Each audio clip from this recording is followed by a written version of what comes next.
Good afternoon. My name's Aubree Latimer here on the Medical Surgical Unit at Scenic Mountain Medical Center. I'm updating you on a change of condition for Miss Linda Harold. Miss Harold, age 87 female, room 307, has had changing conditions related to atrial fibrillation that began after a hip surgery here at Scenic Mountain 2 days ago. She has had an increase in redness and tenderness to the incision site on her right hip, and she has also had an increase in confusion over the last 12 hours. Her provider is Dr. Willis. Now, a little bit of background. She was admitted to Scenic Mountain 2 days ago for a hip surgery to repair a femoral head fracture she obtained when she fell at a grocery store. In addition to the fractured femoral head, it was discovered she had an extreme amount of degeneration of the cartilage in her joint, so they just opted for a full hip replacement. She does have a history of falls. She had a surgery on her right wrist in 2019 during a separate fall incident. She can become combative when staff insist on certain safety precautions to prevent further injuries due to falls. She now has a bed alarm, and it does go off frequently even though she just had hip surgery, and she has been educated on the importance of staying bedbound for the moment. Her change in condition relates to the atrial fibrillation. She's been going in and out of controlled AFib since her surgery 2 days ago. She has a personal history of atrial fibrillation, as well as both of her parents having the same condition. Now, she was on Coumadin 5 milligrams daily and digoxin 0.25 milligrams daily before she was admitted to the hospital, and she had not had any of her regularly scheduled medications during her hospital stay.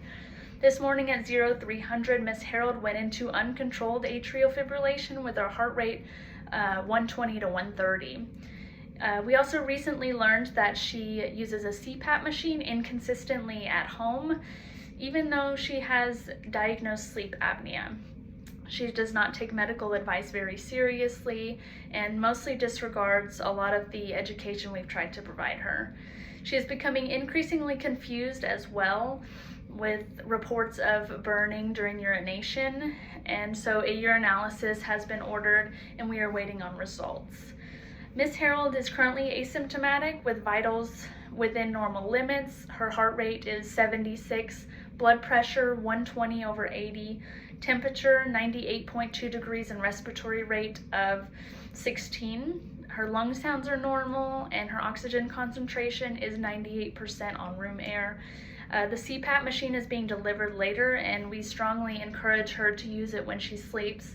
It may be useful to prevent arrhythmias during sleep to trigger another atrial fibrillation incident. Hopefully, we can avoid that situation. The provider also restarted her on the Coumadin 5 milligrams daily and the digoxin 0.25 milligrams daily. They were last administered at 0900 this morning, and their next scheduled administration is 0900 tomorrow morning.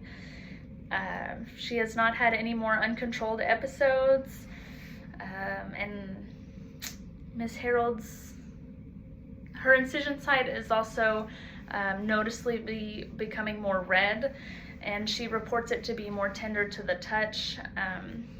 She has been picking at her bandaging and keeps messing with the incision, even though we've educated her on the dangers of touching an incision site with unwashed bare hands. It was cleaned and rebandaged at 1300 today. Since we cannot stop her from picking at the incision, then antibiotics might be needed to control the onset of the infection. Her vital signs have remained stable, so it should be the earliest onset of the infection with the redness and tenderness. Her confusion could be contributed to the UTI. We're waiting on the urinalysis results, since she has the painful burning urination to go with it. She is also on 7.5 milligrams of meloxicam for pain. That was administered as well at 0900 this morning with the other 2 medications, and is scheduled to be administered again at 0900 tomorrow morning with the other 2 medications as well.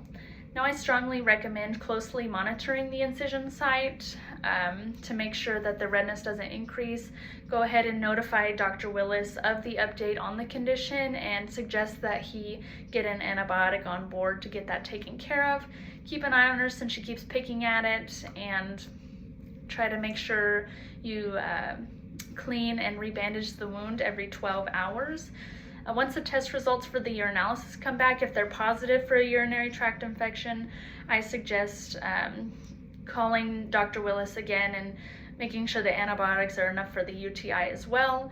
And if they come back negative, more testing for the confusion and a more in-depth analysis will be necessary to figure out what's going on. The bed alarm goes off frequently, and I definitely recommend that you have a staff member available anytime to rush into her room, because she will get out of bed and she is a severe fall risk. As for Miss Harold's atrial fibrillation, keep her on her normally scheduled medication on time every day, and really encourage the use of that CPAP machine at night while she sleeps. The atrial fibrillation is extremely important and our most prioritizing concern at the moment. Thanks.